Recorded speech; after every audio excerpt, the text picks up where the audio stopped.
come closer. There is a story that begins before the Republic had a name, before the Jedi wore the mantle of peacekeepers, before the galaxy had learned to fear the color red. It is the story of an empire that should never have existed, born from exile and shame, raised on stolen power, and it ends, as all such stories end, in fire. Somewhere in that fire is the answer to a question you have perhaps never thought to ask. What if the darkest empire the galaxy would ever know was never meant to be an empire at all, but a punishment? What if it began not with conquest, but with defeat? Imagine, if you will, a world you cannot yet name, red sand beneath a bruised sky, and upon it, the first whispered promise of a power that would outlive stars. Imagine a people cast out of their home for believing a forbidden truth, wandering the black between galaxies with nothing but their conviction and their fury to keep them warm. Imagine the moment they found something waiting for them in the dark, something ancient, something hungry, and how easily belief became worship, and worship became rule. This is not a story of villains alone, though villains will come, and they will be magnificent in their ruin. It is a story of the oldest lesson the galaxy has ever tried, and failed to unlearn, that power once tasted is never released willingly, and that every throne built upon it is built already cracked. You may know fragments of what follows. Perhaps you have heard the name Sith spoken in hushed tones as a curse or a warning. Perhaps you have seen the ruins, the black glass deserts, the tombs older than memory, and wondered who could have built such monuments to death. But before there were Sith lords, before there were red blades or crimson banners, there were only the exiled and the forgotten, cast into darkness by those who feared what they might become. Sit with me a while, here at the edge of what is known, and let the past unfold the way it always does, slowly, then all at once. Let the names come later. First, let yourself feel the shape of what is coming, the weight of it, the inevitability. Every empire believes itself eternal. Every empire is wrong. This one, more than any other, would prove it again and again, across 10,000 years, in blood, in ash, in silence.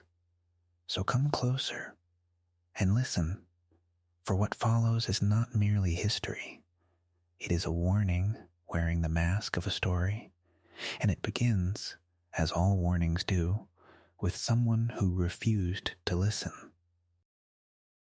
Here then is the first truth, and it is older than any empire, older than any name that will be spoken in this telling. Power corrupts, always, without exception, without mercy, and it does not ask permission before it takes root. It does not announce itself with thunder or with fire. It arrives quietly, as a gift, as a solution, as a kindness offered to the desperate, and only later, much later, does it reveal its true face. This is not a truth unique to the Sith, though the Sith would come to embody it more completely than any civilization before or since. It is a truth as old as the first hand that closed around the first weapon, as old as the first voice that learned to command another into obedience. Power does not corrupt because it is used wrongly. Power corrupts because it is power, and to hold it is to be changed by it, slowly, irreversibly, the way water changes stone, not through violence, but through time. And so it must be understood, before anything else is understood, that every empire in this story, every throne, every temple, every banner raised in triumph, was already doomed in the moment of its founding, not doomed by prophecy, not doomed by curse, doomed by the simple, unbearable arithmetic of ambition, which always demands more than it can hold, and always in the end collapses beneath its own weight. This is the shape of the story you are about to hear, though it will wear many masks before the end. A rise glorious and blinding, followed by a rot no one wished to see, followed by a fall that seemed, in hindsight, inevitable all along. It happened to the first Sith Lords, whose names have turned to dust. It would happen again and again to their heirs, their empires, their philosophies, dressed in new banners but singing the same old song. Some called it destiny. Others called it a curse laid upon the dark side itself, a poison in the power that could never be separated from its use. But perhaps it was simpler than that. Perhaps it was only this, that those who sought power to escape their suffering became, in time, the architects of suffering far greater than their own. That those who sought strength to never again be powerless became, without exception, tyrants who could not recognize their own tyranny. This is the wheel upon which this entire saga turns, era after era, name after name, and you would do well to remember it now, before the first villain is even named, before the first empire is even built, because it will explain everything that follows, and it will forgive nothing. Long before the name Sith meant empire, before it meant anything at all beyond a whisper in a dead language, there was only the Order. The Jedi, in those first ages, were not yet the serene and unified guardians remembered by later generations. They were something rawer, something still discovering the shape of their own convictions, and within their ranks there burned a question that would never fully be answered, only postponed. What was the dark side, truly, and could it ever be touched without ruin following after? Most among the Order believed the answer simple. The dark side was corruption itself, a current that pulled all who waded into it toward drowning, and the only wisdom was distance, discipline, the closing of doors before they could be opened. But there were others, a minority, then a faction, then something closer to a heresy wearing the robes of scholars, who believed differently. They believed the dark side was not evil in itself, but merely power unshaped, a fire that could warm as easily as it could burn, and that to forbid its study was not wisdom but fear dressed in the language of virtue. They called themselves students of the whole truth. Others, watching them with growing unease, called them something else. The word does not survive. Only the shape of what followed does. For years, the philosophical war was fought in council chambers, in scrolls, in the quiet erosion of old friendships, masters against former students, brothers against brothers, each side certain the galaxy's soul hung upon the outcome. There were no armies yet, only arguments. But arguments have a way of hardening into something with edges. And when persuasion failed, as it always eventually does between the certain and the certain, the Jedi Order did what orders do when they cannot win a war of ideas. They ended it by decree.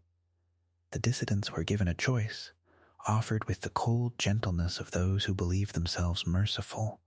Recant, submit, unlearn what you have learned, or leave and never return. Some knelt. History does not remember them fondly, nor does it remember them at all. But many did not kneel. They looked upon the masters who had once taught them, and saw not wisdom but cowardice wearing wisdom's face, and they chose exile over obedience, believing, as the condemned so often do, that history would one day absolve them. It would not. Not for a very long time, and not in any way they could have imagined. They were stripped of their titles, their names struck from record, their students dispersed or silenced, and they were cast out beyond the borders of civilized space, given ships barely fit for the crossing, and told, in effect, to disappear. It must have felt, in that moment, like death. It was, in fact, a beginning, for exile, as this story will show again and again, has never once been the end of ambition. It has only ever been its incubator. Imagine, if you can, what it means to be cast into the dark with nothing but grievance to keep you warm. The ships that carried them were not built for glory. They were built for disappearance, cobbled together from whatever hulls the Order deemed unworthy of its own use. Groaning things with failing engines and recycled air meant less for a journey than for a slow forgetting. There were no maps for where they were going, because where they were going did not yet exist, not in any sense that mattered. There was only away from the temples that had raised them and then rejected them, away from the masters who had once called them brother, sister, student, and now called them nothing at all. They drifted past the last charted stars of the civilized galaxy like mourners leaving a grave, and behind them, the void closed like a door that would not open again for 1,000 years.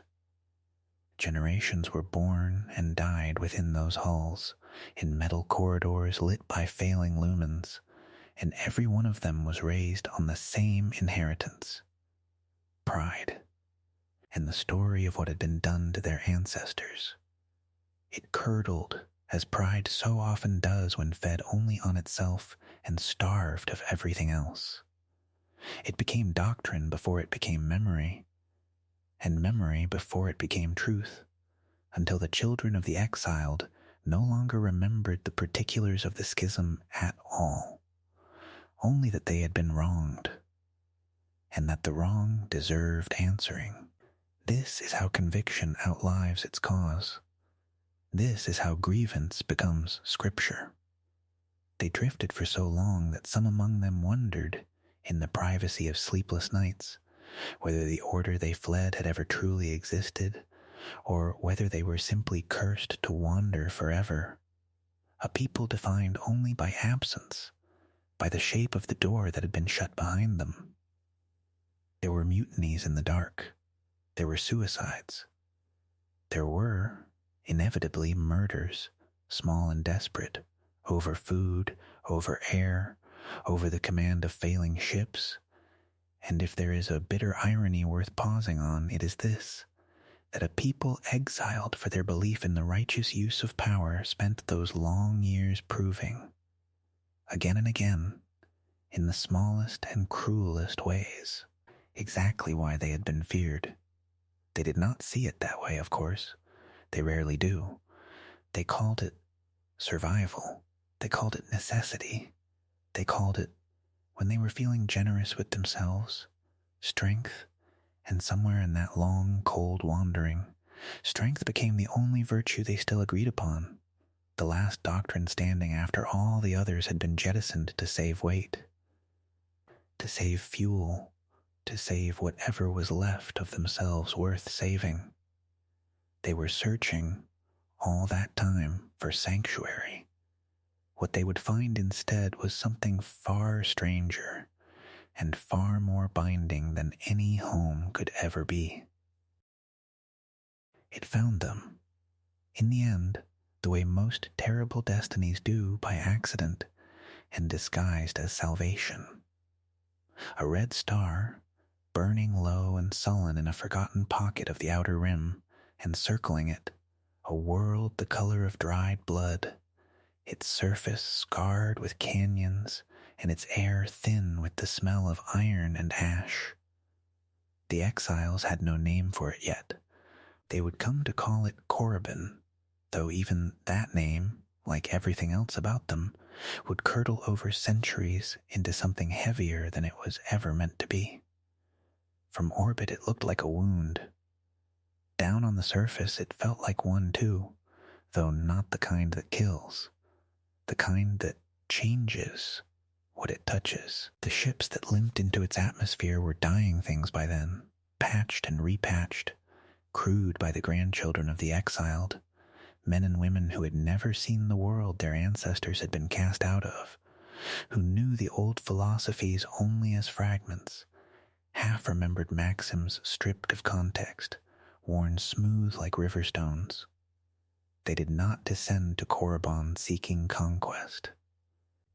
They descended because they had nowhere else left to fall, and it was there, in the shadow of black cliffs and beneath a sky the color of a healing bruise, that they found the natives. The Sith. Not yet a name for an empire, not yet a name for a species remembered in fear across a galaxy that had not yet learned to fear it. Simply a people, red-skinned, sharp-eyed, low of brow and broad of shoulder, organized into warring tribes that worshipped the dark side of the Force as their gods, their ancestors, their blood itself, though they had no name for the Force at all, only the certainty, bone-deep and unshakable, that power moved through the world like breath, and that some were chosen to wield it, and most were not. They had built no starships. They had not needed to. Their world had given them everything: caves that whispered, sands that remembered, a red sun that seemed, some said, to watch. When the exiles' broken vessels came screaming down out of that bruised sky, trailing fire, the Sith did not see refugees. They saw an omen given shape. They saw, descending from the heavens in vessels wreathed in flame, beings who could touch the same dark tide their priests had only ever glimpsed in visions and blood rites, and who could touch it with a mastery that made their own shamans look like children playing with sparks. It was, by every account, handed down through myth, and later, through Sith scripture alike, less a first contact than a first kneeling. The natives did not ask who these strangers were. They asked, instead, what these strangers required of them. And that question, more than any other single moment in this long and bloody history, was the true beginning of the Sith Empire, though none who stood in that red canyon, exile or native alike, understood yet what door had just been opened, or how very little, in the end, it would ever close again. Power, when it goes unchallenged, does not remain still. It spreads, the way blood spreads through water, the way fire spreads through dry grass, seeking always the shape of dominion. And so it was that the exiles, who had fled their own order as heretics, who had crossed the black gulf between stars as beggars and dying ships, found themselves within a single generation transformed into gods. They had not asked for worship. Some, in the first days, even recoiled from it, uneasy with the way the natives pressed their foreheads to the sand at their approach, the way mothers held up their children to be touched, to be blessed, to be marked by hands that had once held lightsabers in service of a philosophy the natives could not have named and would not have understood. But uneasiness, in beings already broken by exile and hungered by centuries of wandering, does not long survive the taste of power freely given. It is a rare soul that refuses a throne offered without condition. None such walked among these exiles. What began as awe hardened with terrible swiftness into hierarchy. The natives, strong in the dark side though they were, untrained, unlettered in its deeper disciplines, could not stand against exiles who had studied the Force for lifetimes, who had honed cruelty and mastery alike in the crucible of their banishment. Where the natives called upon the dark tide instinctively, in bursts of blood fury and tribal ritual, the exiles bent it with precision, with architecture, with will made into law. It was not war. War implies contest. What occurred across those red canyons in the years that followed was closer to husbandry, the deliberate, patient organizing of a lesser species by a greater one that had already decided what use it would make of them.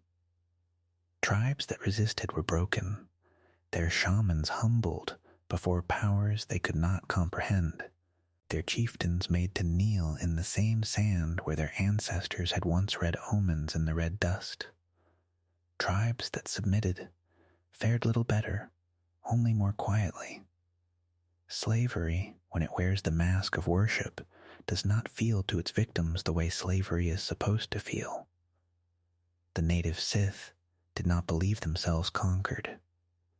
They believed themselves chosen, uplifted, granted purpose by beings descended from the stars to rule them as was only right, as was only natural, as the sand and the sun and the red moon above them seemed, in their eyes, to have always intended. This is the particular cruelty of an empire built upon willing subjugation. It requires no chains where belief will suffice. And belief, on Korriban, ran deeper than blood. Within a single lifetime, the exiles ceased to be refugees and became royalty. They took names for themselves that echoed with borrowed divinity. They built their first thrones not from marble or durasteel, but from the black stone of the canyons, hewn by native hands, raised beneath a sky the color of an old wound. And though none of them could have known it then, standing triumphant amid a people who called them gods, the empire they were founding in that moment of conquest and worship was already, quietly, sowing the seeds of its own eventual ruin. For empires built upon the worship of masters by slaves are empires that must, eventually, answer for the debt of that worship, in blood, in fire, in the long turning of centuries yet to come. But conquest, even absolute, is never enough for the proud, and it was not enough for the exiles of Korriban, who had crossed the black gulf of space carrying nothing but their hatred and their hunger, and who now found themselves rulers of a world, but not yet masters of its blood. For there is a hunger deeper than dominion, older than the wish to be worshipped, and it is the hunger to endure, to root oneself so deeply into a place that even death cannot unmake the claim.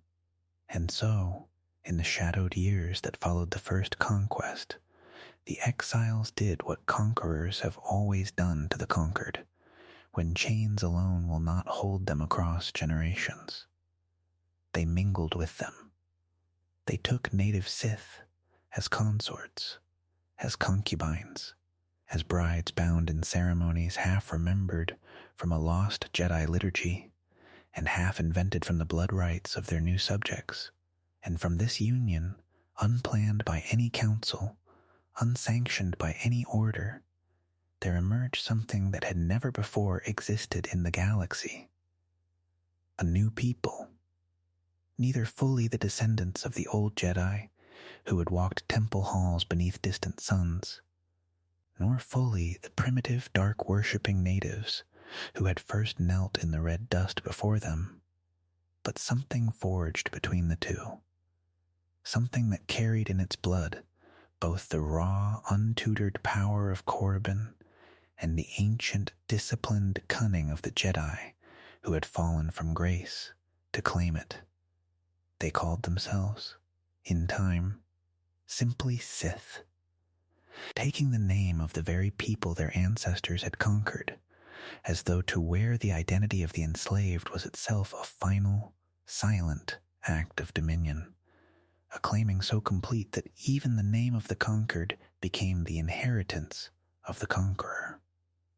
The children born of this union were strange and terrible things to behold, dreamed of dark power before they could walk, whispering in the old tongues before they could read, and it was said, though no record of the time survives to confirm it, that the first true Sith Lord to bear the mixed blood of both peoples was born already burning, his eyes carrying the ember glow that would become, for millennia after, the signature of his kind, the mark of the dark side made flesh.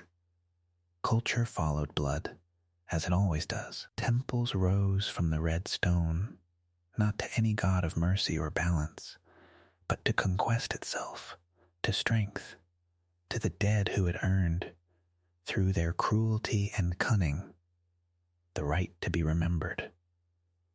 Rituals of blood and pain, once crude tribal rites of a primitive people, were refined by Jedi minds into structured philosophies of ascension, systems by which suffering became a ladder and death itself a doorway rather than an ending.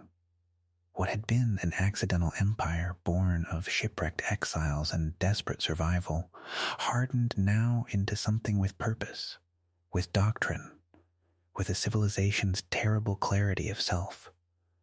It was a civilization built not upon agriculture or trade, or the slow accumulation of peaceful centuries, but upon conquest as its first principle, dark ritual as its second, and the absolute belief that power, once seized, was owed to no one but the strong enough to keep it.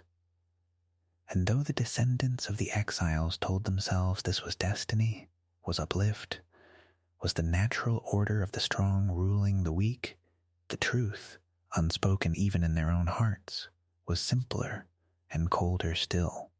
They had not found a promised land. They had made one in blood, and blood, as every empire eventually learns, always calls for more of itself. From that first reckoning of blood and conquest, an empire took shape, and it took the shape inevitably of a pyramid. Not merely in stone, though stone would come to matter more than any other material in the history of that world, but in the architecture of its soul. At the apex, a god-king. Beneath him, in descending gradations of terror and privilege, the great houses of Sith purebloods. Then the lesser hybrid lines diluted by weaker unions. Then the conquered native tribes who had not been fortunate enough to be absorbed into the ruling blood, and beneath all of them, at the very bottom, the slaves, the beasts, the dead who had not yet realized they were dead. This was not law in the sense the wider galaxy would come to understand law, a thing negotiated, written, agreed upon by trembling consensus. It was simply the shape that strength took when strength was the only virtue permitted to matter. The god-kings of early Korriban did not rule by right of birth alone, though birth mattered, and blood mattered, and the ember glow of the eyes mattered more than any of them dared admit even to themselves. They ruled because they had killed the one who ruled before them, and because none yet lived strong enough to kill them in turn. It was a philosophy stated plainly, carved into the red stone of the first temples in a script that would one day be feared across 100,000 worlds. The strong shall rule the weak, and the weak shall serve until such time as they, too, become strong enough to no longer serve. There was no hypocrisy in this cruelty, no attempt to disguise it as virtue, and that, perhaps, was the only honesty the Sith Empire ever offered the galaxy. Across the burning red sands, the first true dynasties rose, houses whose names would echo and rot and echo again through millennia, each building higher than the last, each demanding more monuments, more slaves, more blood spilled in the name of ascension. And it was here, in this first true age of empire, that the tombs began, vast and silent, cut into the living rock of Korriban's mountains, cathedrals not to life but to the negotiation with death that every god-king believed himself capable of winning. The pyramids rose slowly, generation upon generation, layered with the labor of the conquered and the sorcery of the conquerors, until the skyline of the Sith homeworld became a jagged crown of monuments to men who could not accept their own mortality. It was, even then, a beautiful and terrible thing to behold. This empire of god kings, and beneath its beauty, unspoken, unacknowledged, the first cracks of its undoing were already forming, as they always do, in the throne room, where every crown was measured not in years worn, but in days survived. Every throne begins as a promise and ends as a corpse, and nowhere was this truer than in the marble and obsidian halls where the dark lords of the young Sith Empire held what they called court, though it more closely resembled a slaughterhouse dressed in gold. Succession, in those early dynasties, was never a matter of blood in the gentle sense, the sense the galaxy beyond would one day understand as inheritance, as lineage, as the quiet passing of crowns from father to son. Here, blood meant only one thing: the blood spilled to claim the seat, the blood that pooled beneath a predecessor's throat as his student, his general, his most trusted shadow drove the blade home and called it destiny.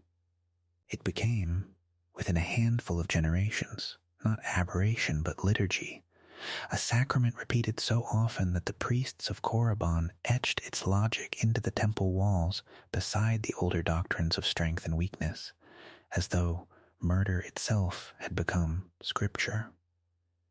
A dark lord did not retire. A dark lord did not die peacefully in some soft bed, surrounded by mourning kin. A dark lord was consumed, always, by the very hunger he had cultivated in those beneath him, the hunger he himself had once used to climb. This was the cruelest joke the dark side ever told its children, that the strength which raised a man to godhood was the same strength he then spent every remaining day trying to suppress in others, lest it be turned, inevitably, upon himself. And it always was. Historians, centuries later, piecing together fragments of Sith Sado-era funerary inscriptions and blood oath tablets, would find a pattern so consistent it bordered on ritual theater, apprentice after apprentice, general after general, high priestess after high priestess, each rising through service, through flattery, through decades of patient devotion, only to strike in the final act, in the throne room, beneath the eyes of carved gods who watched and offered no judgment, because in the philosophy of the Sith, there was nothing to judge. The strong shall rule the weak, and what proved a god-king weak, ultimately, if not the moment a stronger hand found his throat before he found theirs first. There is no record of grief in these early successions, no mourning song sung for the fallen, only new proclamations carved swiftly over old ones, new banners raised before the old master's body had cooled on the temple steps. Some would later romanticize it, the priest scholars of a distant age, framing each betrayal as a kind of dark communion between master and student. The ultimate test of an apprentice's readiness, the final lesson taught through the act of dying. But strip away the poetry, and what remained was simpler and far more damning. An empire that had built its entire philosophy upon strength devouring weakness had guaranteed, from its very first god-king to its last, that it would never know a single peaceful transfer of power, not once, not ever, in all its bloodied centuries beneath the red sun. If the throne rooms of Korriban were built for the living to murder one another beneath the gaze of carved gods, then the tombs were built for something else entirely, for the dead to go on ruling long after breath had left them. Come closer, and picture the necropolis at dusk, when the red sun bleeds low against the horizon and the sandstone pyramids catch fire in its dying light. tier upon tier of them, rising from the valley floor like teeth from some buried and ancient jaw. This was the Valley of the Dark Lords, though it had other names in other eras, names lost now to the same silence that swallowed the Empire itself. And it was here that the Sith poured the truest measure of their genius, not into palaces for the living, but into monuments for the dead. Because to the Sith, death was never an ending. It was an insult, a wound inflicted by a universe too small to contain their ambitions, and so they built against it the only way they knew how, with stone, with blood, with alchemy older than memory. Each Dark Lord who rose, however briefly, however violently, before the knife inevitably found him, commanded in his final years the construction of a tomb vast enough to shame the palace he had lived in. For what use was a throne that could be lost in a single night compared to a sepulchre that might endure 10,000 years? The pyramids were raised by armies of slaves and prisoners, broken beneath the same lash that had built the Empire's roads and its war fleets, and inside those pyramids, sealed behind doors that would not open again for centuries, the priesthood performed rites that even other Sith spoke of only in whispers. Rites meant not to honor the dead, but to preserve them, to bind spirit to bone, to trap the essence of a god-king within his own withering flesh, so that something of him, some fragment of will and hunger, might never truly depart. This was alchemy in its earliest and crudest form, the same forbidden art that later ages would refine into horrors far more elegant. But even here, in these first grim experiments, the ambition was already staggeringly clear. Not merely to conquer death, but to own it, to make of dying itself another throne to be seized.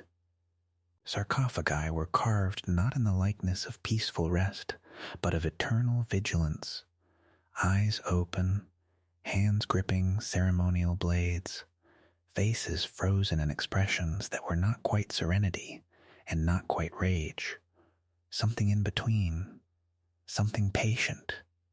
Beneath the tombs ran tunnels lined with the mummified remains of lesser priests and consorts, sacrificed not out of cruelty alone, but out of a genuine, devastating belief that a god-king should not walk into the dark without attendants, that power, even in death, required a retinue. And it is here, dear listener, in this eerie splendor, this civilization that spent as much of its genius glorifying death as it spent glorifying conquest, that one begins to understand the deepest truth of the Sith. They did not fear dying. They feared being forgotten, being reduced, being made small, and so they built cities of the dead more magnificent than any city of the living, golden tombs beneath a red sky, monuments to an immortality they could never quite purchase, no matter how much blood they spent trying. Empires once fed do not stop eating. This is the second truth of the Sith, as certain as the first, that a civilization built on conquest cannot simply stop conquering. For to stop is to admit that the hunger was never sacred at all, only appetite, only fear dressed in the robes of destiny. And so it was that the god-kings of Korriban, having subdued their own world, having filled its valleys with tombs and its temples with blood, looked outward, past the red horizon, and found that the sky itself was an insult. There were other worlds, other peoples, other powers not yet bent to Sith will. This could not be born.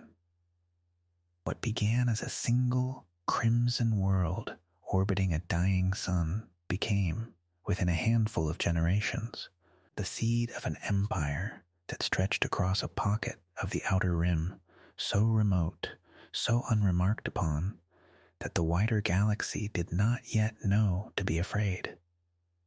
Ships were built, first crude descendants of the vessels that had carried the exiles into their long wandering. Then grander, stranger things, hulls grown as much as forged, alchemically reinforced. Crewed by warriors who prayed to their commanders as living gods, and meant it without irony. World after world in that dark corner of the galaxy fell beneath the red banner. Some were native Sith colonies, kin worlds settled in the early hunger of expansion, populated by the descendants of that first union between exile and native, dark side and blood. Others were alien entirely, civilizations that had built their own quiet lives in the shadowed places between stars, unaware that a god king's ambition had finally noticed them. They did not fall gently. Whole species were enslaved wholesale, their histories rewritten into servitude, their gods, if they had any, quietly folded into the ever-expanding Sith pantheon or erased altogether, for the Sith did not tolerate rival divinity. Resistance was answered with a thoroughness that bordered on the ceremonial, entire populations reduced to labor and legend, their cities repurposed as monuments to the very conquest that had unmade them. And with each new world claimed, the Empire's appetite did not lessen. It sharpened. This was the great, terrible engine of Sith civilization, that victory bred not satisfaction but velocity, that the taking of one world was simply the proof that another could be taken next. Far away, across the vast gulf of stars, in the gleaming halls of a republic that still believed itself alone, in its grasp of the dark side's danger, in the quiet temples of a Jedi order that still spoke of the ancient exiles as a closed chapter, a settled grief there began to drift, faint as smoke on a distant wind, the first unconfirmed rumors of something vast and hungry stirring in the outer rim. Traders returned from the fringes with strange tales, quickly dismissed. Scouts vanished and were quietly forgotten. No one, not yet, connected these small silences to the old stories of banished Jedi who had sworn, centuries before, never to return. Why would they? The exiles were ash in memory now, a cautionary footnote in the archives, a lesson already learned and shelved. But shadows, dear listener, do not announce themselves. They simply grow at the edges of the light until the light itself begins to bend around them. And by then, it is already far too late to ask when the dark first began to move. Come closer and let the names begin. For every empire, however vast, is in the end only a chain of faces, and the Sith Empire's chain was forged in a bond that the galaxy would come to know, in whispered fragments and half-translated inscriptions, as the truest shape of Sith devotion, master and apprentice, blade and hand, god and heir. Picture him, then, this first great archetype. Though he wore 100 names across 100 tombs, and none of them survive whole to us now, call him only the Dark Lord, for that is what the holocrons call him, and it will suffice. He had clawed his way to the throne of Korriban the way all Sith lords clawed their way to thrones, through blood that was not always his enemy's, and he sat upon it the way all Sith lords sat upon thrones, waiting for the knife that he knew, with the calm certainty of Scripture, was already being sharpened somewhere in his own household. This was not paranoia. This was doctrine. He had killed his own master to ascend, as his master had killed the one before, and so he understood. Better than any Jedi ever understood the gentle chain of teacher and student, that power in the Sith Empire was not given, it was taken, and what was taken would in time be taken again. And yet, and here is the tragedy embedded like a splinter in the very marrow of the thing, he chose an heir anyway. He always did. They always did. Call her the Apprentice, for she too is nameless to us now, ground down by centuries into legend. But she was young, ferocious, and touched by the dark side, in a way that even the old lord, who had seen 1,000 acolytes rise and fail on the training sands beneath the red sun, found himself unsettled by. He trained her in the old rites, the alchemy of flesh and shadow, the summoning of the dead through blood-scrawled sigils, the twisted meditations that hollowed out compassion and filled the space with hunger. He gave her secrets that had cost other men their sanity to learn. And in the giving, dear listener, something almost like love passed between them, though neither would have named it so, for love was a Jedi word, a soft word, unfit for the vocabulary of gods. He watched her spar in the pyramid courtyards beneath banners the color of dried blood, and felt for one unguarded moment something that might have been pride and might have been grief, for he already knew, he had always known, that the same hand he had shaped to kill his enemies would, one night, be lifted against him. This was the doctrine. This was the design. To teach was to build one's own executioner, patiently, lovingly, over years, and to call it strength. The old Sith texts, in their brittle fire-blackened fragments, preserve only one line from him, spoken to her on the night he first placed the crimson blade hilt in her palm. "I do not fear your ambition, child. I fear the day you stop having any." She did not answer. She only bowed, and took the blade, and the silence between them said what neither dared to speak aloud, that the lesson was already understood, that the cycle needed no further instruction, that somewhere in the turning of seasons yet to come, teacher would become obstacle, and obstacle would become corpse, and corpse would become throne. It was not cruelty. It was inheritance. Multiply that single throne, that single teacher and that single blade, across 1,000 years and 100 pyramids, and one begins to understand what the Sith Empire truly was beneath its banners and its glory.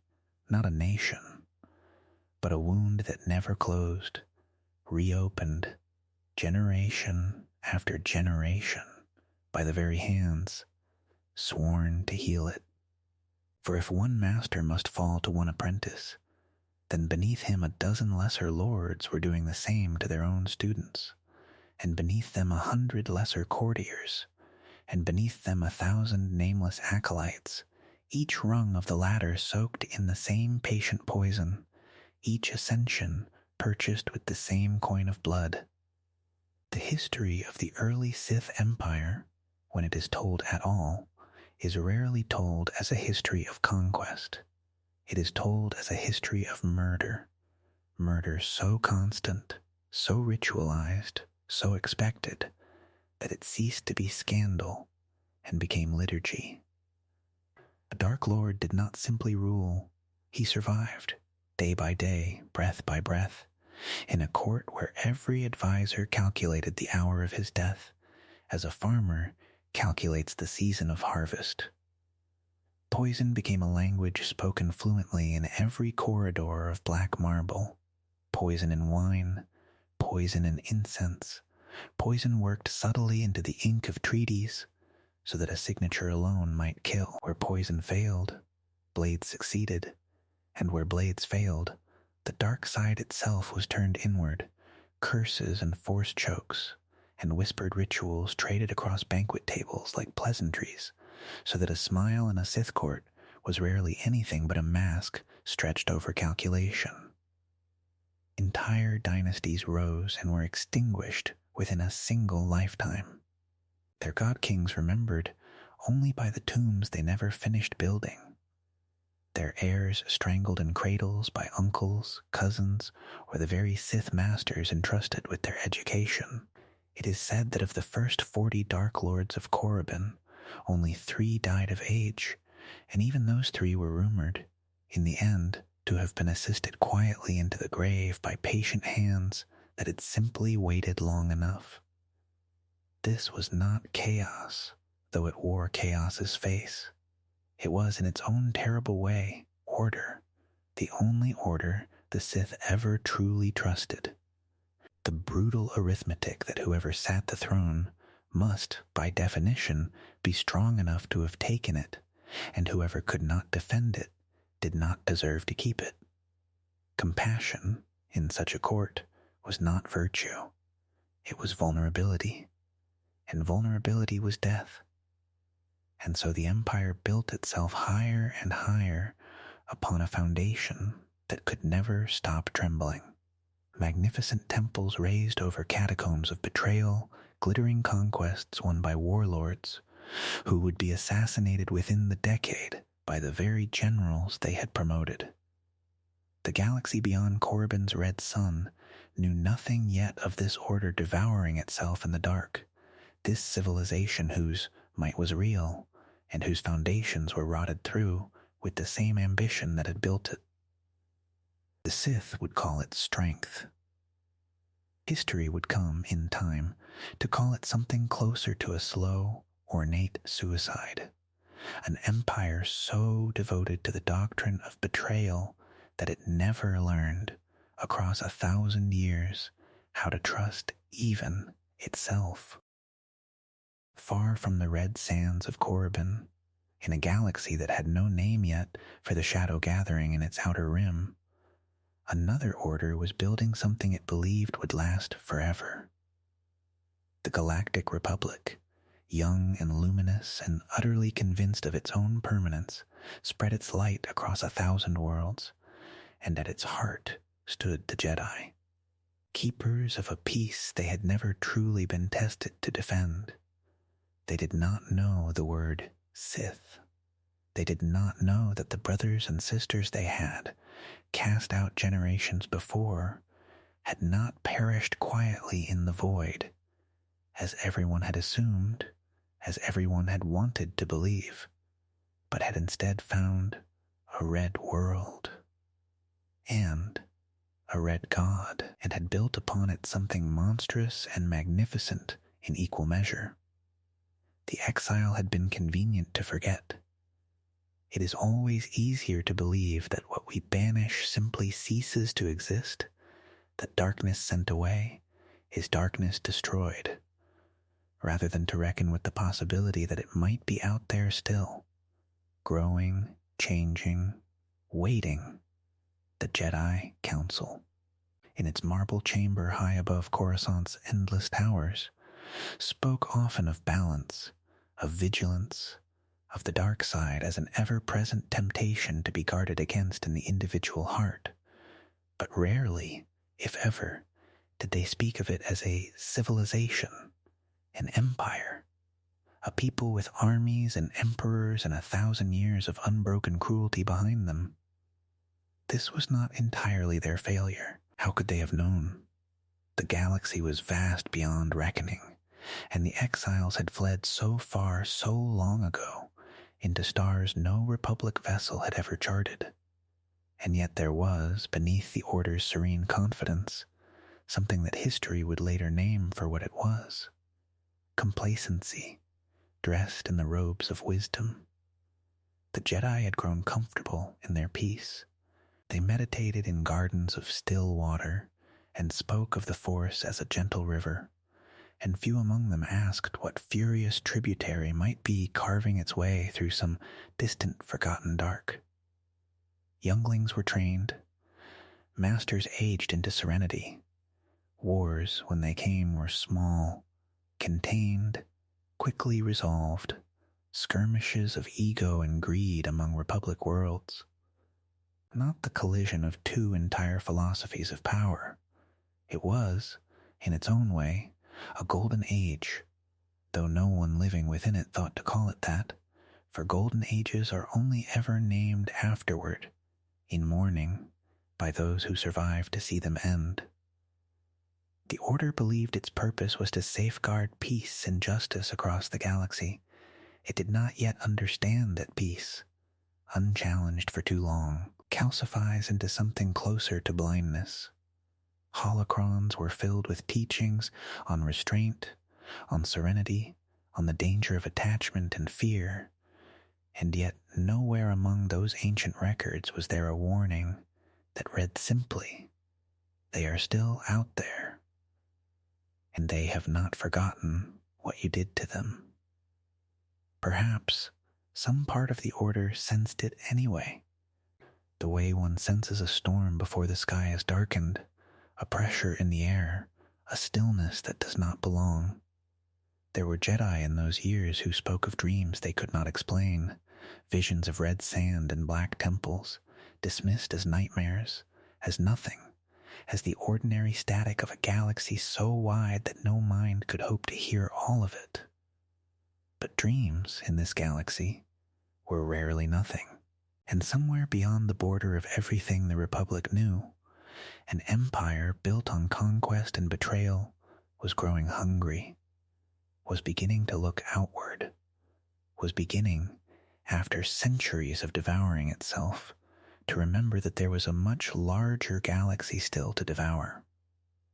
The two orders, light and dark, sundered from a single root 1,000 years before, had grown into entirely different shapes in their long separation, unaware that fate, patient and merciless as always, was already drawing them back toward one another. It would not be war that brought them together first. It would be something smaller and stranger and far more accidental than either side could have imagined.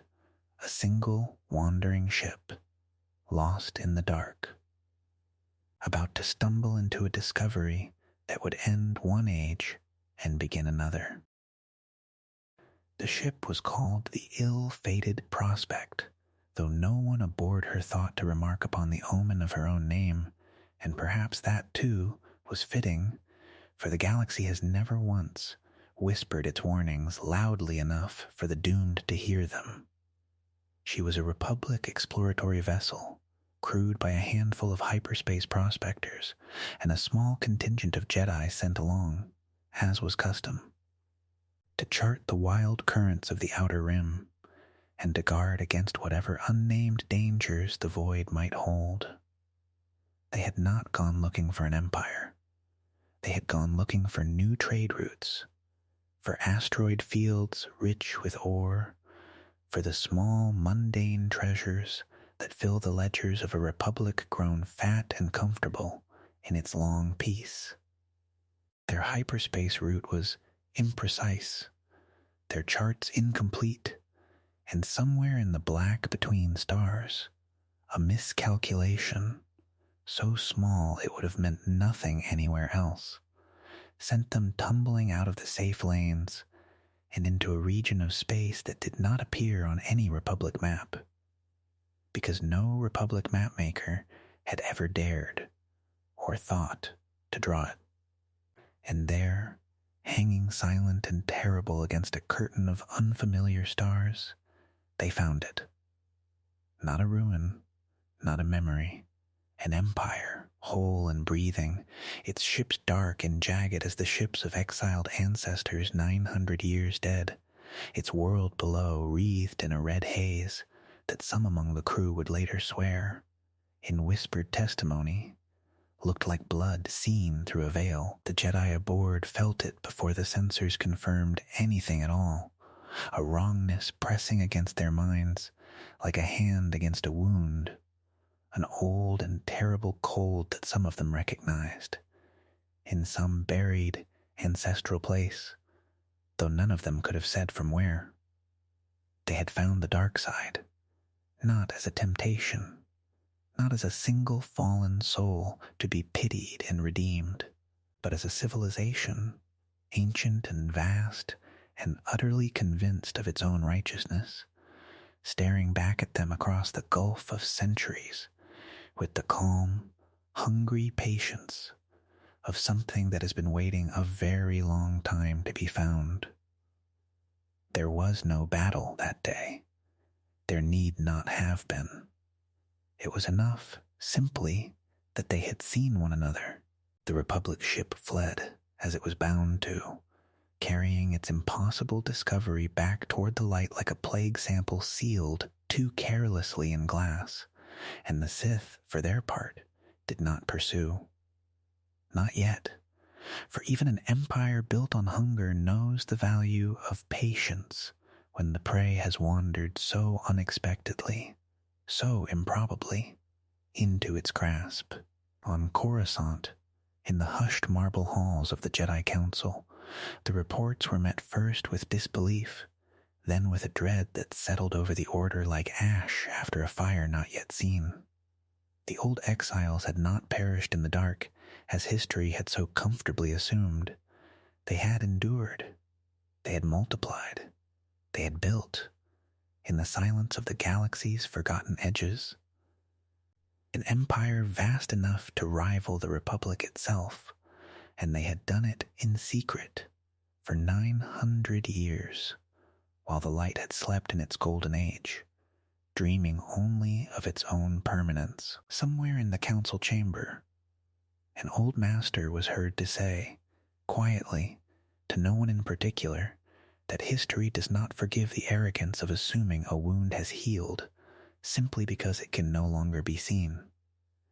It was the last quiet moment either side would know for a very long time. For the two traditions, sundered 1,000 years before by a single unhealed philosophical wound, had found one another again at last, not through reconciliation, not through forgiveness, but through the cold, indifferent accident of a lost ship in an empty stretch of stars. And the reunion, however small its beginning, would not stay small. It never does. The story, as it always must, was only beginning. War, when it came, did not announce itself with declarations or ceremony. It came the way all true wars come, quietly at first, in the vanishing of scout ships and the silence of border garrisons that stopped answering their hails, and then all at once, in fire that could be seen from orbit. The Republic, having confirmed the Sith Empire's existence, moved as republics always move, too slowly, too cautiously, debating in marble chambers while the Sith, patient no longer, moved as empires of conquest always move, swiftly and without mercy. There was no single battle that began it. There were 1,000 small ones, scattered across the hyperspace lanes of the outer rim, each one a spark, until the sparks joined into something that could no longer be called anything but war. Fleets met in the black between stars and did not return. Whole colonies, established only decades before by hopeful settlers who had never heard the word Sith spoken aloud, were found in ash, their populations vanished or worse, left as offerings to gods the survivors did not understand and the perpetrators did not explain. This was not a war of ideology fought in speeches. It was a war of annihilation fought in silence, world by world, and history, which remembers generals and treaties, would forget the names of nearly all who died in it. That is the cruelty of history. It does not weep, it counts. And the counting, in those first terrible years, climbed without pause. Jedi who had spent lifetimes in meditation and diplomacy found themselves instead on the decks of burning cruisers, igniting blades not in defense of philosophy but of survival. And many of them, good and gentle men and women, who had never raised a hand in true anger, died there, unnamed, in the dark, their bodies lost to vacuum or fire, their sacrifice recorded only as a number in a report that some tired scribe on Coruscant would file away and never read again. The Sith, for their part, fought as they always had, as they always would, with a savage brilliance that made no distinction between soldier and civilian, because in their doctrine there was no such distinction to be made. Strength alone justified, weakness alone condemned. And so entire moons were burned, not for strategy, but for the simple, terrible arithmetic of dominance, to prove again and again that the empire born in the red sands of Korriban had not forgotten what it was for. Armies with names history would later mythologize, and armies history would simply erase clashed on worlds whose names are no longer spoken by anyone living. And the void between the stars swallowed the light of 1,000 burning ships as easily as it had swallowed the exile's first crude vessels 1,000 years before. There is a temptation, in the telling of great wars, to speak only of the great, the generals, the masters, the emperors, and to forget that beneath every one of their names lies 100,000 others who screamed and burned and called out for mothers, for gods, for anyone, and heard only silence in return. This war was no different. It would be remembered in the histories that survived it by a handful of names. Everyone else was ash, and still the war widened, spreading across sectors, drawing in worlds that had wanted no part of either republic or empire, until the galaxy itself seemed to hold its breath, waiting to see which darkness would finally consume the other.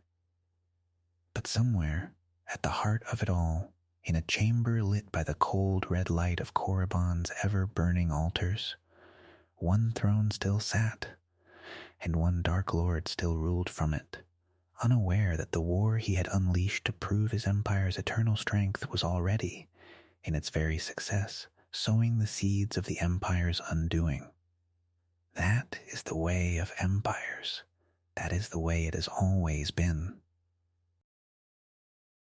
His name, in the fragments that survive, was Marka Ragnos's shadow made flesh, though even that may be legend layered upon legend, the way all Sith history eventually calcifies into myth.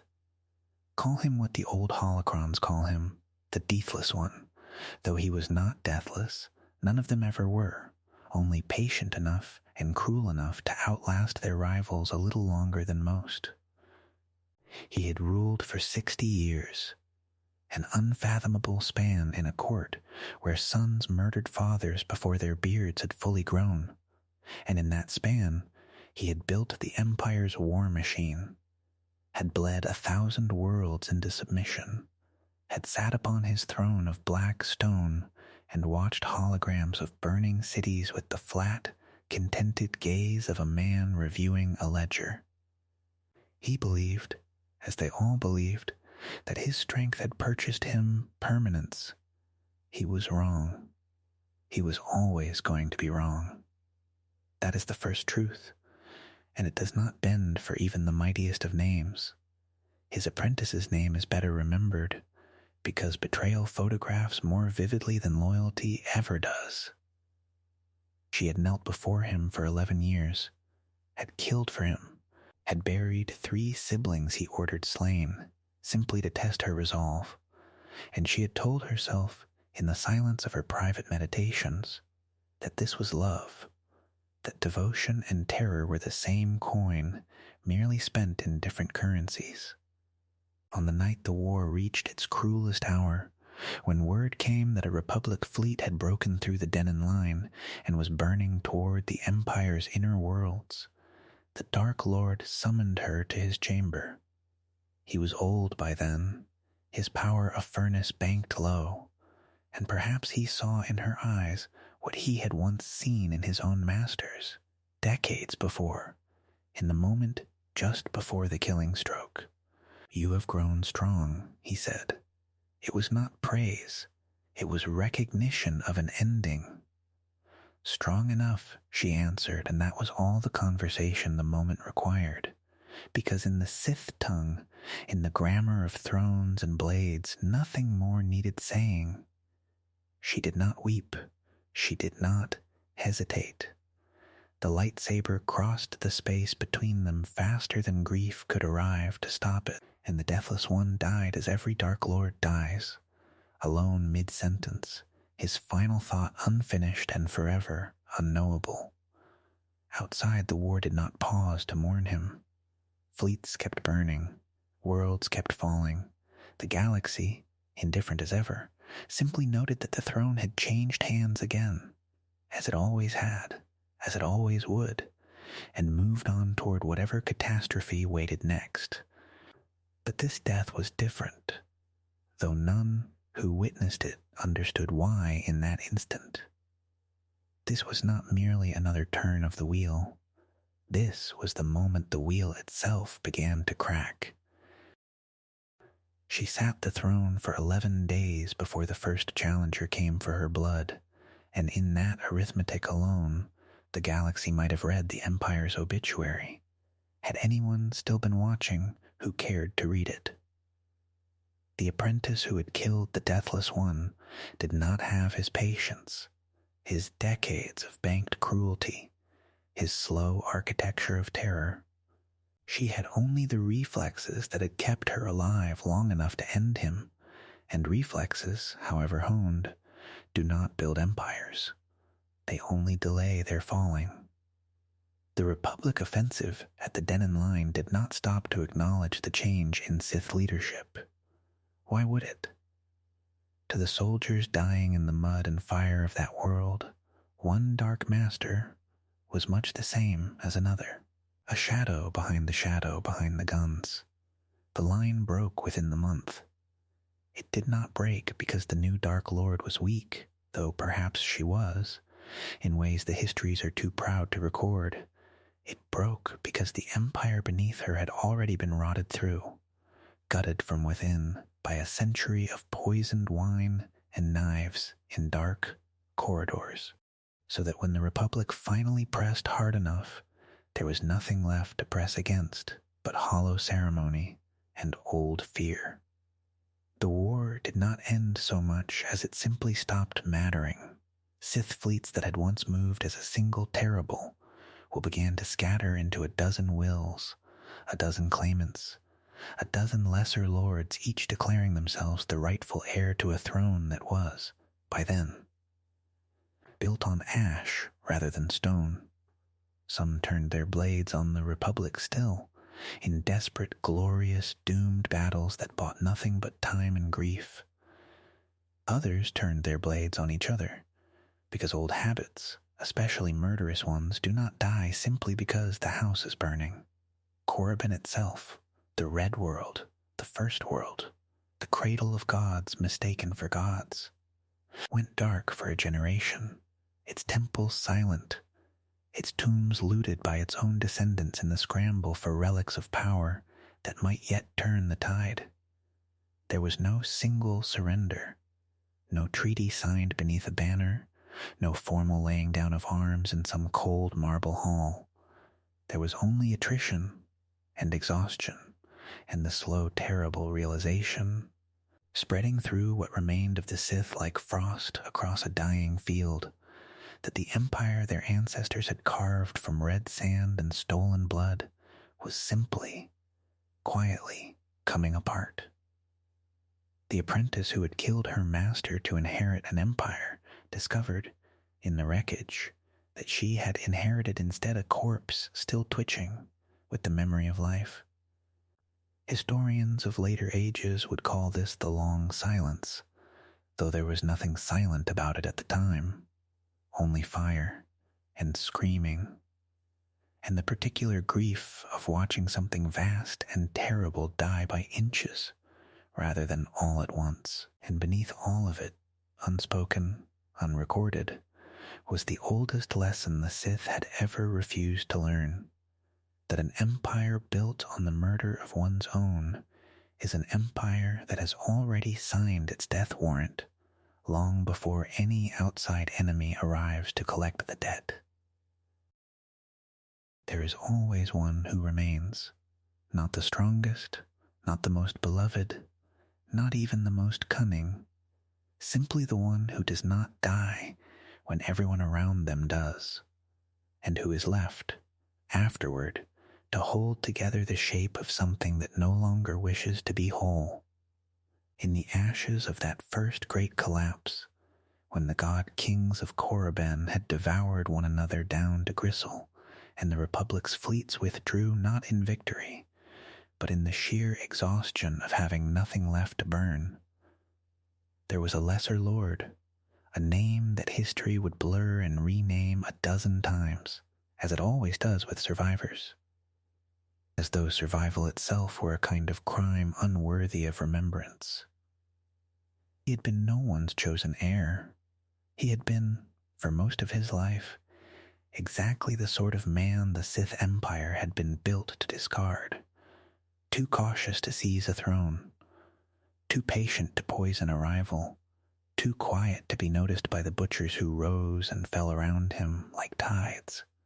And it was precisely this, his invisibility, his refusal to matter, that let him survive when the mattering ones did not. He walked into the smoking ruin of what had once been a court of 100 lords and found perhaps a dozen left breathing, and of those, fewer still who wished to keep breathing much longer, so total was their despair. He did not raise a banner. He did not declare himself Dark Lord, did not sit upon the cracked obsidian throne that no one now dared approach, half believing it cursed, half knowing it was. He simply began, in the manner of a man sweeping ash from a temple no one else believed still sacred, to gather what remained. A holocron here, a wounded acolyte there, a single tomb on Korriban not yet looted by its own descendants. He did not call it an empire. He did not call it anything at all in those first years, because to name a thing is to invite the galaxy to come and kill it, and he had learned, watching greater men than himself die screaming for their titles, that the safest throne is the one no one knows exists. This is the shape grief takes when it inherits an empire, not triumph, not vengeance, but the slow, grinding labor of holding fragments together with nothing but stubbornness and the terrible knowledge of what will happen if he lets go. He did not cry for what was lost. He could not afford to. There was no time left in him for mourning, only maintenance, the endless, thankless work of a man who understood, perhaps before anyone else of his broken order, that the age of empires was finished, and that what remained now would have to survive not as a nation, but as a secret, a whisper, a patience so vast it would outlive every man who first carried it.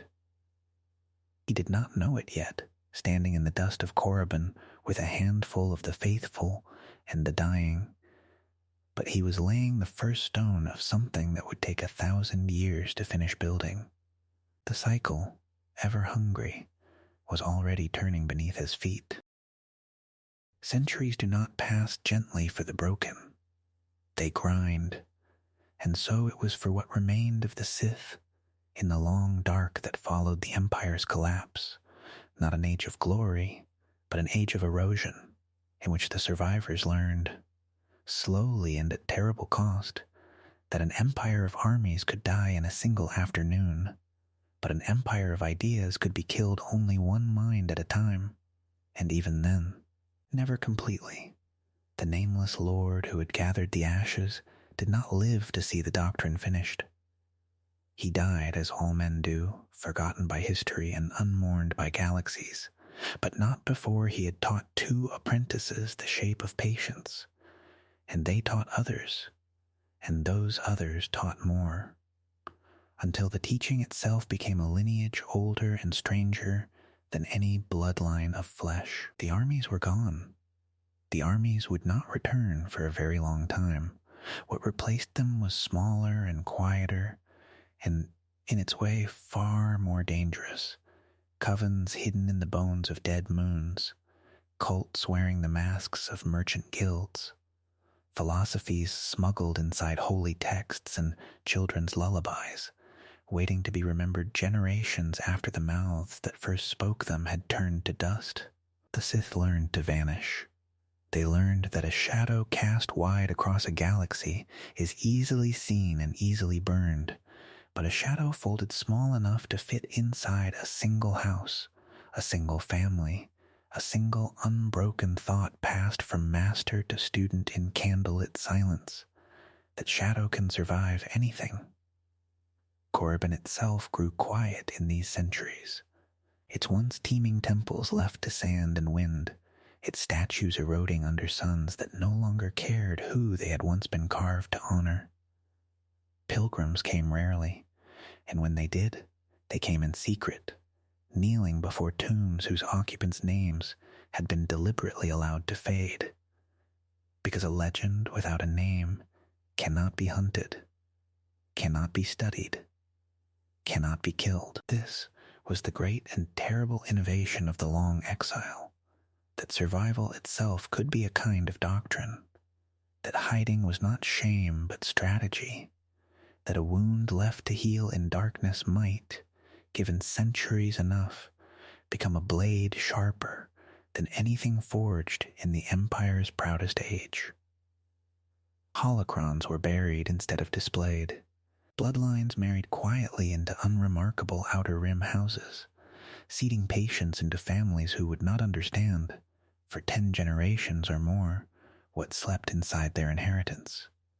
And always in whispered rooms and hidden shrines, the same lesson repeated, passed hand to hand like a coal kept alive under ash, that the Jedi had won a war, but wars are only ever won for a season, and seasons, in the long arithmetic of the dark side, are nothing at all. The galaxy above moved on, believing, as it always believed, as it would always be made to believe again, that the shadow had finally been extinguished. It had not. It had only learned, at last, the oldest and most patient lesson of all, that to survive forever, one must first agree to disappear. Centuries pass in silence, and silence, it turns out, is a teacher as rigorous as any temple. For generations, the scattered heirs of the old doctrine multiplied in the dark, covens breeding covens, masters raising apprentices who raised apprentices in turn, until the hidden family of the Sith had grown so wide and so tangled that it began, quietly, to strangle itself. Numbers had once been strength. Now they were vulnerability. Every additional acolyte was another mouth that might whisper the wrong name to the wrong ear, another candle that might, however faint, be glimpsed by Jedi eyes still watching the dark from their bright temples in the galaxy's slow-beating heart. And so, in the deep quiet of some forgotten age, no monument marks it, no chronicle records the speaker's name. Only the doctrine survives, passed down as scripture passed down long after its author has turned to dust. A new law was written, and it was this, that there would be only two, a master to hold the accumulated weight of the dark side's long, bitter inheritance, an apprentice to be shaped by that weight, tested by it, and in the end, if worthy, to inherit it entirely through the master's death, not exile, not retirement. Death, for the old teachers had learned, across their centuries of hiding, that ambition unspent curdles into rot, that a Sith denied advancement forever becomes a Sith who looks sideways instead of upward, who begins, in the privacy of his own hunger, to calculate. Better, they reasoned, to make betrayal the law itself. Better to build an order where the killing of one's master was not corruption of the doctrine, but its very fulfillment, its highest sacrament, its proof that the strength of the dark side had truly passed from one vessel to the next. They called it, in the oldest surviving texts, simply the rule. Two, and only ever two. One to embody power, one to crave it. It was elegant, in the way that all truly terrible things are elegant, a solution so complete it did not so much end the pattern of betrayal that had haunted the Sith since the first Dark Lord's throne was won in blood, as perfect it, distill it, forge it into something eternal and self-sustaining. A machine that required no empire, no army, no golden tombs, only two hearts, one older and one younger, circling each other in the dark. The masters who wrote this law believed themselves wise. Perhaps they were. But wisdom and doom in the long history of the Sith were never so far apart as anyone wished to believe, and the rule of two, conceived as salvation, as the discipline that would finally save the Order from its own hunger, was, from its very first utterance, already a cycle waiting to close its jaws. Somewhere in some nameless shrine lit by a single guttering lamp, an old master looked upon the student he had chosen and loved him in the strange and terrible way that Sith learned to love, as one loves a blade one intends, one day, to be struck down by. And the student looked back and said nothing, and in his silence was everything the future would require. Centuries passed the way water passes over stone, wearing without seeming to move, and in that patience the Sith discovered a weapon far subtler than any blade forged on Korriban's red plains. They discovered the long game. No longer could they march armies against the Republic's borders. No longer could they raise banners over conquered worlds and declare themselves gods among frightened multitudes. For the galaxy had grown vast and vigilant, and the Jedi Order, though slow to remember old wounds, was not blind. So the Sith learned instead to vanish into the architecture of the very civilization that had once hunted them to extinction, to wear the faces of senators and financiers and quiet men in unremarkable robes, to let decades do the work that legions once had. Consider one such figure, unnamed here as he insisted on being unnamed in every record he did not himself destroy. A Sith Lord who understood, perhaps better than any before him, that the galaxy's institutions were not walls to be breached, but instruments to be tuned, slowly, patiently, like a musician gentling a cracked and ancient string until it sang whatever note he required. He did not announce himself. He did not conquer. He waited in council chambers and shipping guilds and trade committees. A shadow seated politely at the edges of power, offering counsel here, a favor there, a quiet word in a desperate ear, until those who owed him nothing found themselves owing him everything, and did not know how, or when, or why. This was the art the rule of two had made possible, this slow poisoning of systems rather than bodies. For an order of two needed no soldiers, no fortress, no throne visible to enemy eyes, only influence, cultivated like a garden tended in darkness, its roots spreading beneath the marble floors of the Republic itself, while its surface remained gleaming, untouched, innocent to any eye that did not know to look. Whole generations of senators lived and died believing they had authored their own ambitions, never once suspecting that a hand unseen had chosen the seeds and the season. And the terrible genius of it was this: nothing needed to be rushed. A Sith Lord bound by the old rule had eternity, or something close enough to it, an apprentice to groom, a doctrine to preserve, and no war to fight but the slowest war ever waged, one fought in ledgers and appointments, and the small, deniable deaths of inconvenient men. Somewhere far off, unseen, unheralded, the Jedi meditated on peace and balance, believing the darkness they had exiled so long ago had either perished among the stars or calcified into a memory too old to matter. They were wrong, as the wise so often are wrong about the patient. For even as temples rose and treaties were signed and generations of Jedi lived without ever hearing the word Sith spoken with dread, the shadow was already inside the house, already at the table, already whispering into ears that mistook his voice for their own conscience. The Republic did not yet know that its slow corruption had a master. It would not know for a very long time, and that, perhaps, was the most dangerous truth of all, that empires do not always fall to armies at their gates, but to the quiet, endless patience of something that was never invited in, yet somehow, without a single battle fought, had already begun to rule. Centuries do not announce themselves. They pass the way water wears stone, unnoticed until the shape of the thing is already changed beyond recognition.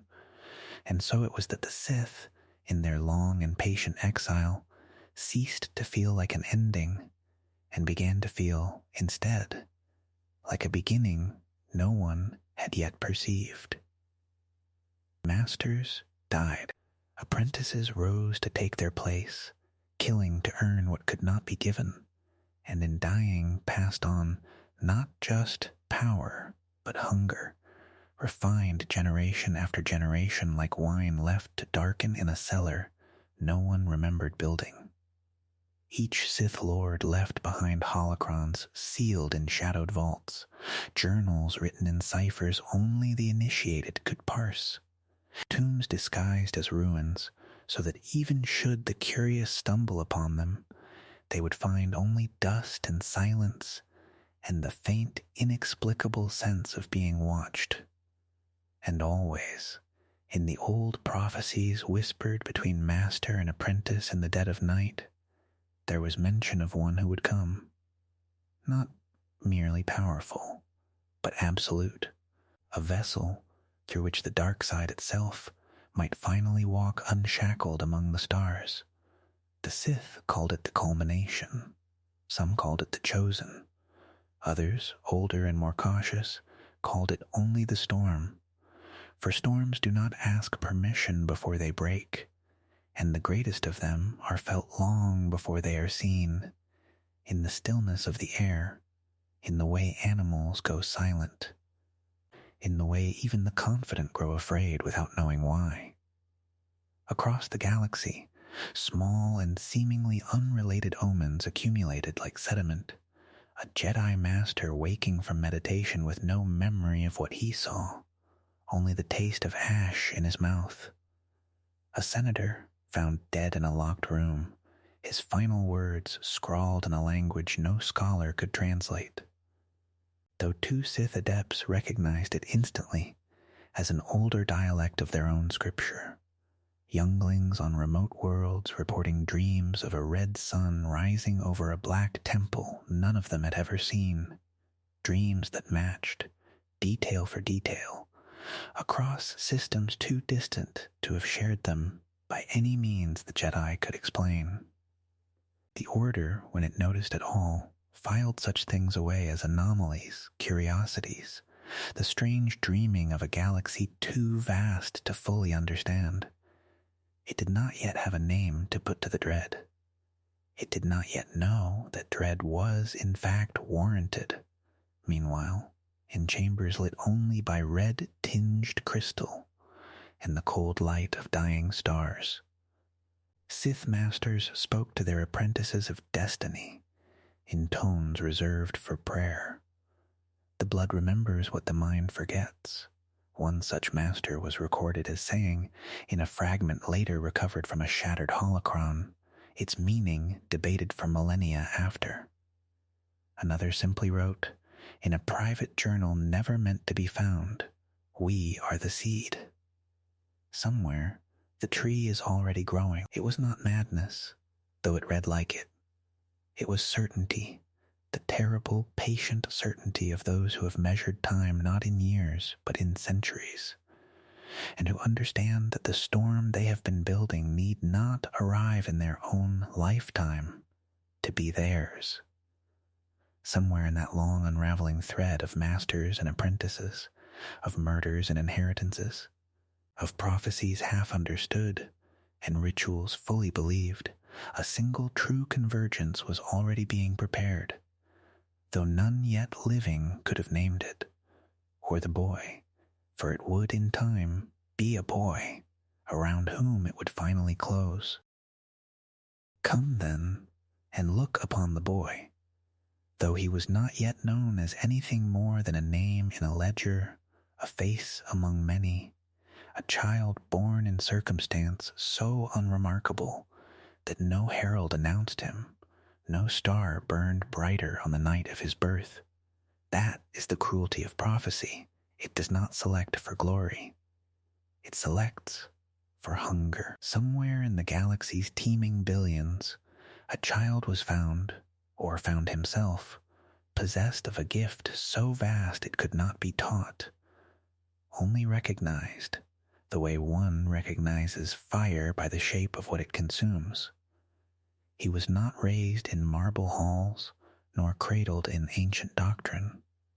He came, as they so often do, from want, from dust and neglect, and the particular loneliness of being more than what the world around him could hold. It is said the Jedi who found him wept, though whether from joy or foreboding, the records do not agree, and perhaps both are true, for the two have always traveled together in this story. He was brought before masters who spoke of balance and serenity, who pressed calm hands to his shoulders and told him that fear was a door and that he must not open it. He listened. He tried. He was, in those early years, exactly what the prophecy demanded and precisely what the order feared. Too powerful to ignore, too unformed to trust, a vessel not yet filled, and therefore infinitely fillable. And it is here, in this same turning of the galaxy's slow wheel, that another figure must be spoken of, not born to darkness, but walking toward it, one small compromise at a time. He had once been an idealist, this second man, a leader of vision who spoke of unity and peace with a conviction that moved even the most cynical of senators to believe, however briefly, in something larger than themselves. He was beloved. He was trusted. He was, by every outward measure, exactly the kind of man history remembers fondly, right up until the moment history remembers him as something else entirely. The Sith who had spent a lifetime cultivating whispers in his ear never called himself a teacher. He called himself a friend. That, perhaps, was the deepest corruption of all. Not chains, not commands, but the slow, warm poison of being understood, of being told again and again in tones gentle as a father's, that his fears were reasonable, his enemies were many, and his power alone could hold back the coming dark. He believed it. Of course he believed it. Every tyrant does, in the beginning, believe himself the exception. And so the boy grew toward the light with the whole weight of prophecy bending toward him like gravity, while the man beside him, trusted and adored, grew toward the dark by inches so small he never once felt the ground shift beneath his feet, chosen and corrupted. Two men, two paths, converging toward the same terrible hour, though neither yet knew the other's name, nor understood that the wheel that had turned for 1,000 years of Sith lords and broken empires had at last found its final and most devastating shape. And so it came, at last, the hour 1,000 years of ash and exile had been quietly building toward, though it did not arrive as fire, and it did not arrive as conquest. It arrived as a vote. It arrived as applause, thunderous and grateful, rolling through a grand chamber of white marble and banners from 10,000 throats who believed, in that moment, that they were witnessing the birth of order rather than the death of it. There were no armies at the gates. There was no invading fleet blotting out the stars. The galaxy that had feared, for 100 generations, the return of some ancient red-skinned horror out of the outer rim, did not think to fear a tired, careworn statesman standing at a podium, asking, with weary humility, to be trusted a little longer. This was the genius of it. This was the culmination of every hidden century, every silent decade of the rule of two, every patient master who had died content simply to have moved his order one step closer to this exact and singular moment, that the Sith, who had once ruled by right of blood and terror upon a red world circled by broken moons, would return to power not as monsters to be resisted, but as saviors to be begged for. The Republic did not fall. It was folded. It was refolded, gently, lovingly, into something else entirely, its ancient chambers and symbols and songs left standing, hollow now, like a temple whose god has quietly died inside it. The Senate still sat.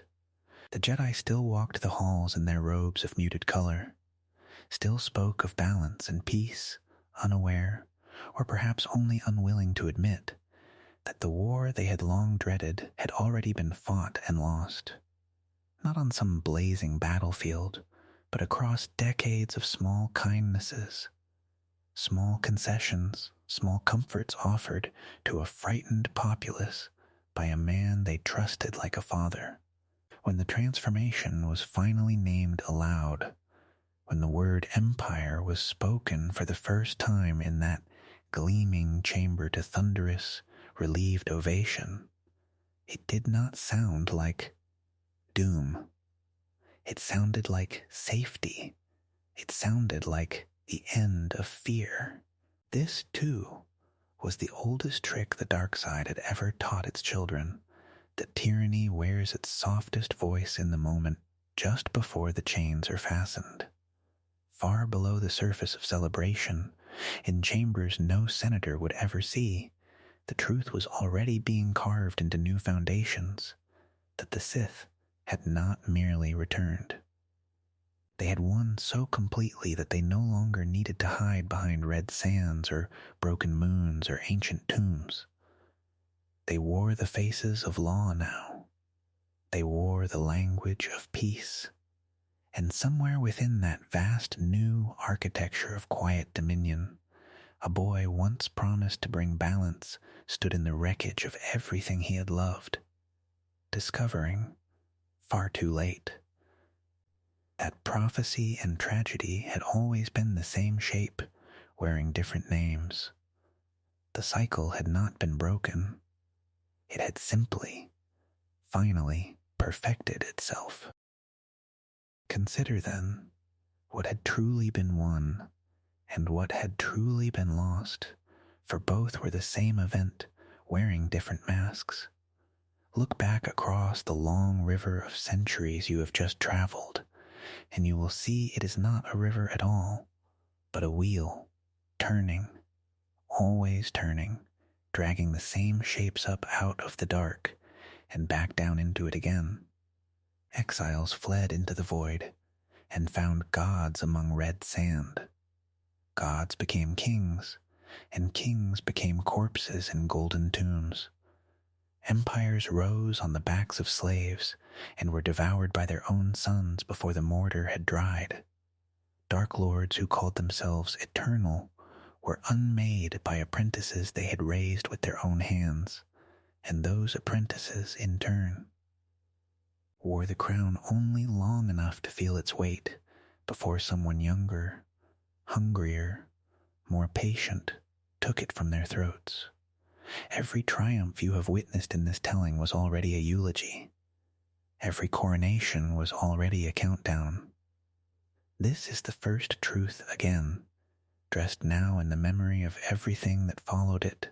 Power corrupts, and it corrupts absolutely, and it corrupts most of all the ones who believe themselves finally, at last, immune, the Sith Empire of Korriban fell.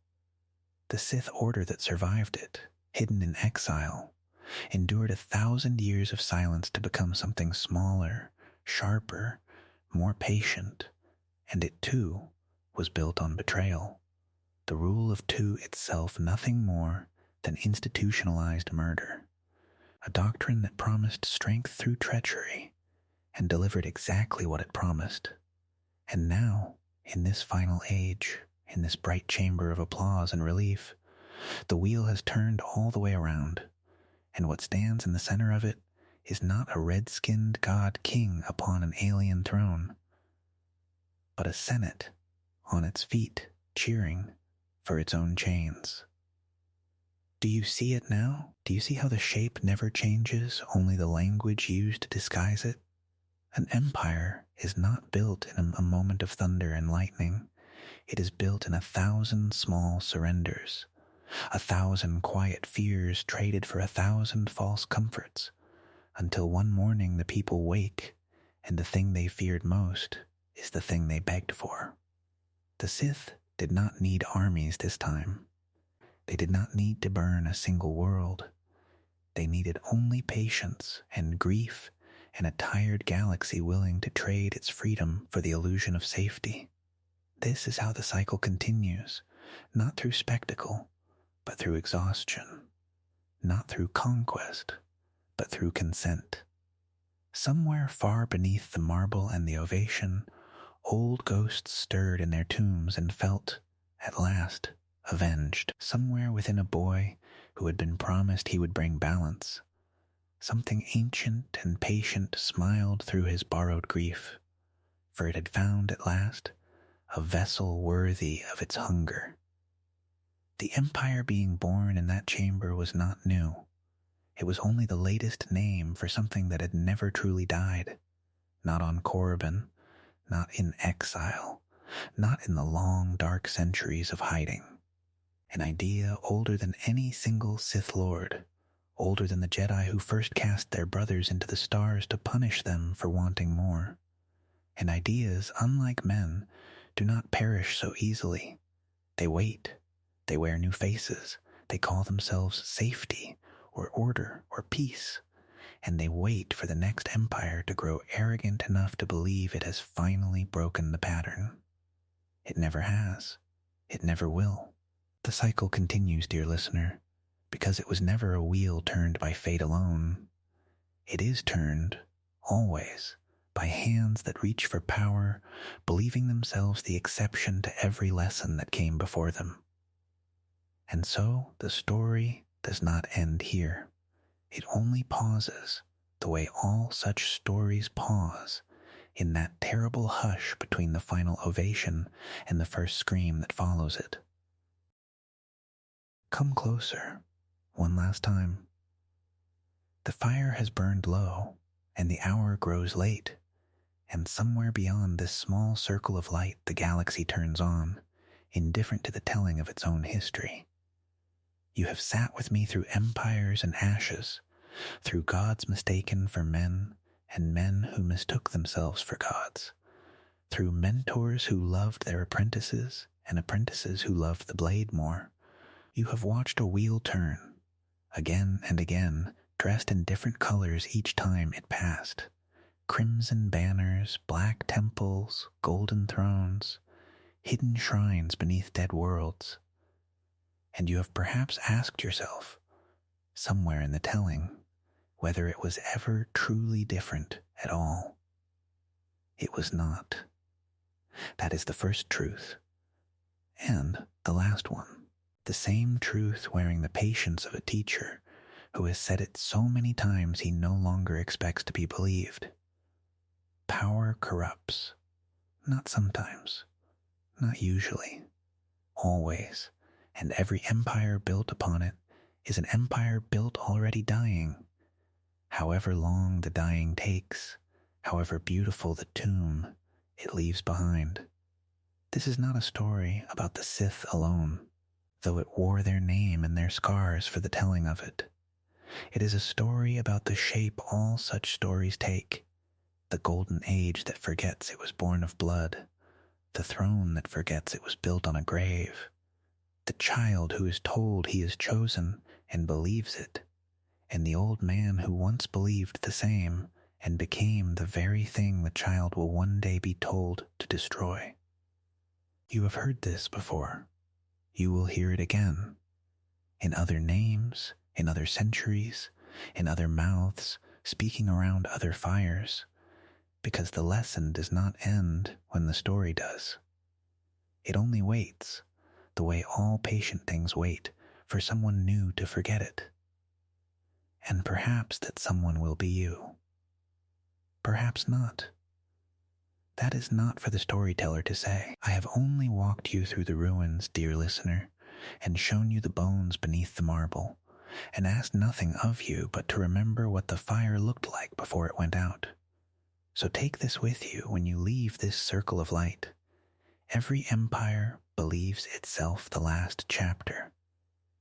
Every tyrant believes himself the exception. Every apprentice believes his master's fall could never be his own. And every single one of them was wrong, all the way back to the first exiles who looked up at strange red stars and told themselves they had found freedom, when in truth they had only found a mirror. The cycle does not need you to believe in it to continue. It only needs you to forget. So do not forget. Carry the shape of this wheel with you into whatever century you call your own, and when you see it beginning to turn again, and you will, dear listener, you will, perhaps you will recognize it a little sooner than those who came before you. Perhaps not. Either way, the fire is nearly ash now, and the story, like all such stories, does not truly end. It only waits for the next voice to carry it forward. Sleep well, if you can. The dark is patient. It always has been. Farewell.